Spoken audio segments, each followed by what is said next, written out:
Morning, everybody. Pete here from Wild West Sport Fishing. Just wanted to read a letter that was put out by the Sport Fishing Institute of British Columbia today. I did post it on my Facebook page, but I just wanted to read it to everybody because it's just really easy to scroll through this stuff and, ignore it. And I just thought if I read it for you guys that some people might actually listen and get a better understanding of what's going on. So July 15th, same as last year, we're now going to be open to one fish a day in this area out of Comox. Unfortunately, that's going to have a size limit that's going to carry right through until the 1st of September, when we'll be able to keep two fish and of any size above 62 centimeters. So that's going to have a serious impact on, people wanting to come fishing because they're after that big one. So anyway, so I'm going to read this letter to you. It reads as follows. Sadly, we find ourselves in an unwelcome and bad deja vu moment. Only further into a season and with the situation exacerbated by the COVID pandemic. Today, the department has largely ignored important advice and specific plans and data collected by the public fishery, with DFO staff, to implement a balanced and defensible approach to form a 2020 Fraser River Chinook management plan.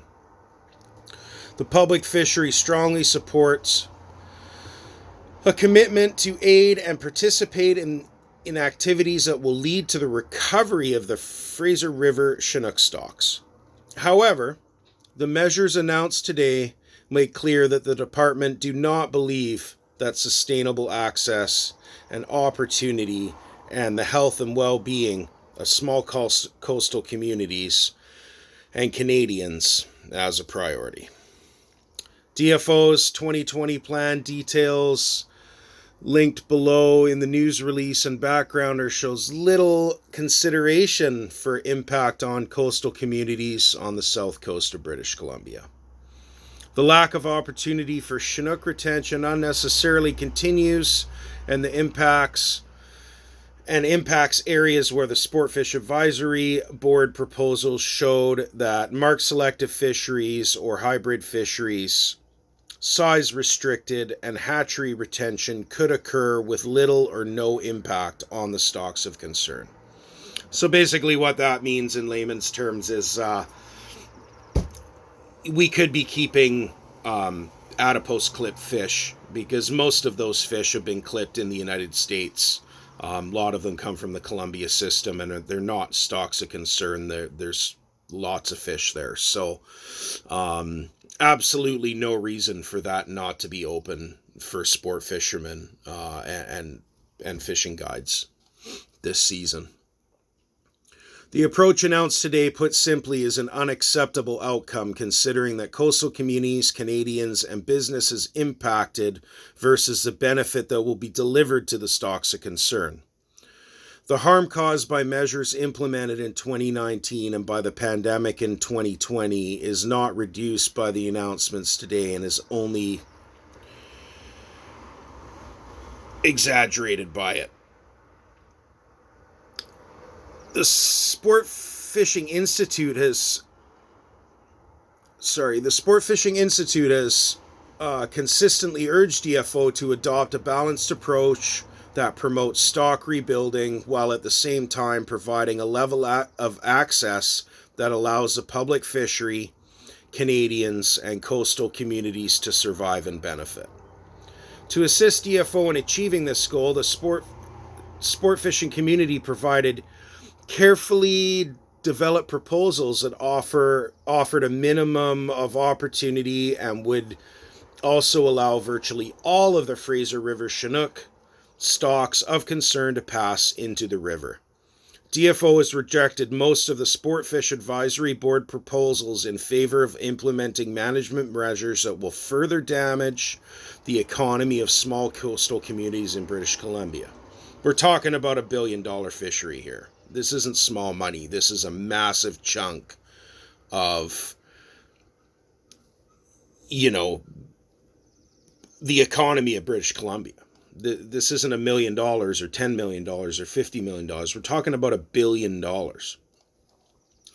Anglers acknowledge that there is a serious conservation concern for specific stocks of the Fraser River Chinook and have always been leaders in stewardship, enhancement, and conservation of the salmon that depend on it.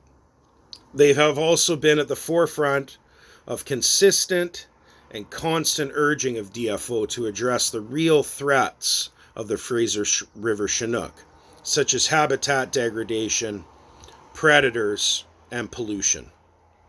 To date, DFO has done nothing meaningful to address these concerns. Coastal communities and British Columbians in southern BC continue to pay the price for inaction. So that's there you have it. They're talking about habitat degradation. We're talking about pollution from agriculture, which has been scientifically proven to, weaken the immune systems of the juvenile Fraser Chinook salmon, which is a far greater issue than shutting us down. And nothing's being done there. So yeah, if you're eating vegetables off the farms in the Fraser River, you are killing salmon basically because of the lack of regulations over the years using pesticides and herbicides and chemical fertilizers and such. And so that's a major issue. And of course, everybody knows we have an issue with seals and sea lions. I know a lot of people don't want to believe that. And, you can do your own research and decide for yourself on that subject. But yeah, something needs to happen here. I've got some other stuff in the works for my business that's going to help me to continue to operate my boat and make some money. And I will still be offering charters this year. But, obviously it's going to be on a limited basis out of Comox here. Because of the size restrictions and the fact that we're only allowed one fish again. So anyway, thanks for listening, and I hope you all have a great solstice. And if you have any questions about this, please feel free to contact me. I love to share information about our fishery and conservation and anything to do with that stuff. So get a hold of me if you want to know more. Have a great day.